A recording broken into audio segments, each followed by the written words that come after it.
আমার নিজের লেখা আবৃত্তির নাম আমার ভালোবাসা ভগবান সবই তোমায় দিলাম। ভগবান বা দেবদেবী আমাদের পৃথিবীতে নানান ধরনের হয়। সবকিছুই আমরা কিন্তু সমর্পণ করি ভগবানের কাছে।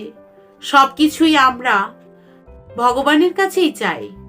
তুমি হিন্দু হও, মুসলিম হও, খ্রিস্টান, জৈন, যে কোনো জাতি আছে না, জাতি কেন না, সকলে কিন্তু তারা তাদের ভগবানের কাছে চায়, আমরা আমাদের ভগবানের কাছে চাই। কিন্তু ওটা তো একটাই ভগবান। আমরা চাই, প্রার্থনা করি, আমরা উজাড় করে দিই আমাদের মনের সমস্ত ধারণাগুলোকে, সমস্ত ভালো লাগাগুলোকে, মনের যা কিছু কামনা বাসনা সমস্ত কিছুকে। কিন্তু আমরা কি কখনো বুঝে দেখেছি যে আমরা যেটা চাই সেটা তো আমরা ভুল করি? ভগবান তো আমাদেরকে যে পৃথিবীতে পাঠিয়েছেন, ঈশ্বর আমাদেরকে পাঠিয়েছেন, আমার সমস্ত ভাগ্য তো আগেই গড়ে দিয়েছেন। উনি কি জানেন না যে তোমার মধ্যে কিটা চাওয়া থাকতে পারে, কিটা পাওয়ার থাকতে পারে, বা কতটা তোমার মধ্যে চাওয়া পাওয়া আমি যোগান দেব? সেটা তো ভগবানই সৃষ্টি করে পাঠিয়েছেন।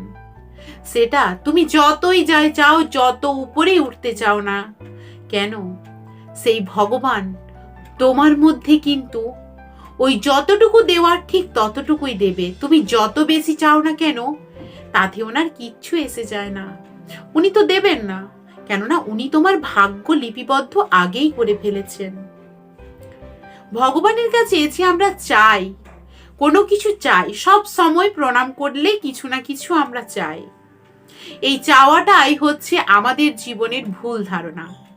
এক নম্বর, উনি তো সব জানেন, তোমার জীবনের প্রত্যেকটা দুঃখ কষ্টকে উনি জানেন।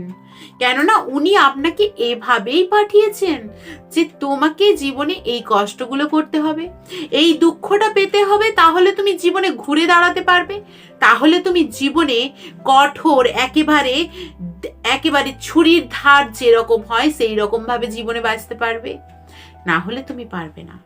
তাহলে ভগবানের কাছে কেন চাই? আমরা জানি, সব জানি, কিন্তু জানলেও আমাদের মনের দ্বিধাটা কাটানোর জন্য চাই। আমাদের মনের যে সুপ্ত বাসনাগুলো সমস্ত কিছু আমরা উজাড় করে দিই। ওই একটা জায়গা যেটাতে আমরা সমস্ত কথা বলতে পারি আমাদের মনের। তুমি পৃথিবীর কোনো মানুষকে বলতে পারবে না যে কথা, সেগুলো কিন্তু তুমি ভগবানের কাছে, তোমার ঈশ্বরের কাছে, তোমার আল্লাহর কাছে তুমি চাইতে পারবে।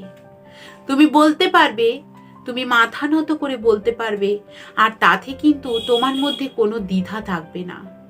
শুধুই থাকবে একটা মনে ভালোবাসার জায়গা। ওই জায়গাটাকে আমরা কিন্তু কেউ ছেড়ে ফেলতে পারি না।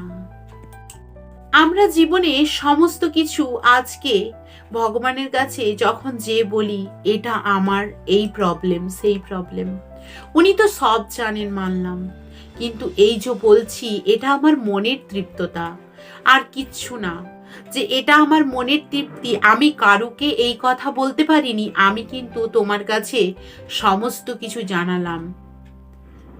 আবার কিছু মানুষ আছে যারা জীবনে প্রচুর পাপ করে, তখন তারা মনে করে ভগবান দেখছেন না। যখন ভালো কাজ করেন তখন মনে করেন এটা কিন্তু ভগবান দেখলেন। কিন্তু এটাই ভুল। তোমার ভালোটা যেরকম দেখেন, তোমার খারাপটাও সেরকমই কিন্তু তুলে ধরেন। তোমার সমস্ত কাজকর্মগুলো তার কাছে ঠিক হিসেব থাকে। তুমি যতই পিছিয়ে পড়ো না কেন, ওই জায়গা থেকে নিজেকে লুকোনোর চেষ্টা করো, কিন্তু এটা লুকোনো যায় না, বা এর থেকে তুমি পিছোতে পারবে না। তোমার ভালোবাসাগুলো তুমি জীবনে যা করেছো, তুমি সমস্তটাই ওই জায়গাতে কিন্তু তোমাকে মাথা নত করতেই হবে। তুমি যা পাপ করেছো সমস্ত তোমাকে ওই জায়গাতে সমর্পণ করে দিতে হবে, কিচ্ছু করার থাকে না। আর জীবনে তুমি যত দিন বেঁচে থাকবে তার মধ্যেই কিন্তু তোমার জীবনের সমস্ত যে পাপ তার প্রত্যেকটি ক্ষয় হবে, তারপরে তোমার মৃত্যু। পৃথিবীতেই সমস্ত কিছু ঘটে। তার বাইরে কিছু ঘটে না। আর তুমি জীবনে যত দিন বেঁচে থাকবে তার মধ্যেই কিন্তু এটা ঘটবে, তার বাইরে কিন্তু নয়। মানুষ তার জীবনে প্রত্যেকটি তার খারাপ গুণ ভালো গুণ নিয়েই জন্মায়। ওই ভালো খারাপ গুণের মধ্যে যেগুলো তোমার পাপ, সেগুলো এখানেই কিন্তু ক্ষয় হয়।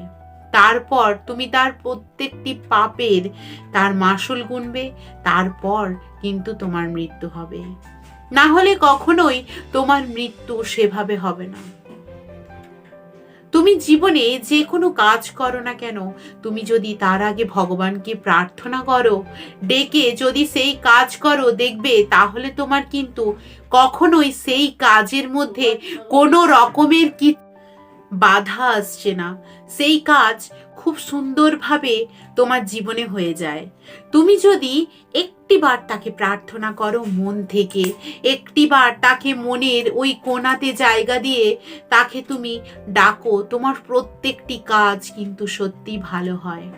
ভগবান আমাদের সব দেন, প্রত্যেকটা জিনিসই দিয়েছেন, কিন্তু আমরা নিজেরাই তো নষ্ট করেছি আমাদের জীবনের সমস্ত কিছুটাকে। আর পরে কিন্তু আমরা কেন দোষ দেব ভগবানকে? এছাড়াও তোমার জীবনে যখন ভালো সময় আসে তখন তুমি খুব প্রণাম করো, আর যখন খারাপ সময় আসে তখন তুমি ফিরেও তাকাও না। তখন বলো সব কিছুটাই ভগবানের দোষ। তুমি নিজে ভালো কাজের সময় চাইছো তাকে, খারাপ কাজের সময় তার দিক ফিরে চাইছো না। কিন্তু এটা কেন? সব কিছুটাই তো তোমাকে ওখানেই যেতে হবে।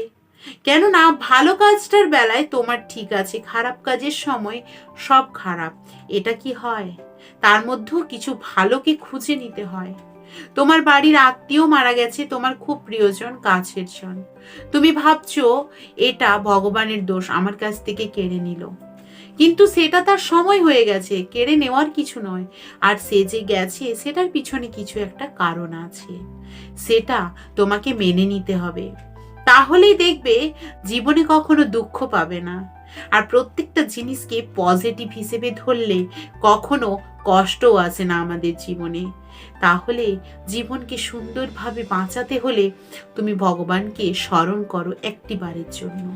তাহলে দেখবে তোমার প্রত্যেকটি কাজ সুন্দর হবে।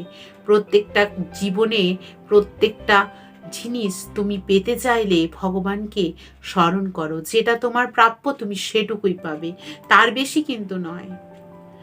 যেটা তোমার প্রাপ্য তার থেকে যদি তুমি বেশি কিছু পেতে চাও, সেটা তোমার অত্যধিক জিনিসটা তুমি কখনোই পাবে না। একটা সব কিছুরই তো হিসেব থাকে। তুমি কি কাউকে অত্যধিক কিছু দিতে পারবে? ঠিক সেই রকম ভগবানও কিন্তু তোমাকে অত্যধিক জিনিসটা কিচ্ছু দিতে পারবে না। এটা যদি মেনে নাও, দেখবে জীবনে ভালো থাকছো। আর ভগবানকে সমস্ত জীবনের ভালোবাসাটুকু তুমি সমর্পণ করো, দেখবে। আর হাসি মুখে সমস্তটাকে গ্রহণ করতে শেখো, দেখবে জীবনটা অনেক ভালো হয়ে গেছে। আজ থেকে তুমি যদি বলো, ভগবান আমার সমস্ত ভালোবাসা আমি তোমায় দিয়ে দিলাম, জীবনে দেখবে তুমি অনেক ভালো আছো, অনেক সুস্থ আছো, অনেক সুন্দর আছো। জীবনকে সুন্দরভাবে সাজাও, জীবনকে কখনো অবহেলিত করো না। জীবনের প্রত্যেকটি কোনায় কোনায় আমাদের কিন্তু একেবারে প্রত্যেকটি কোনায় কোনায় ভগবান থাকেন, যেখানে তোমার ভালো খারাপ মিলেমিশেই আমাদের একটা জীবন তৈরি হয়। তাই সমস্তটাই মেনে নেওয়াটাই আমাদের বুদ্ধিমানের কাজ। Thank you.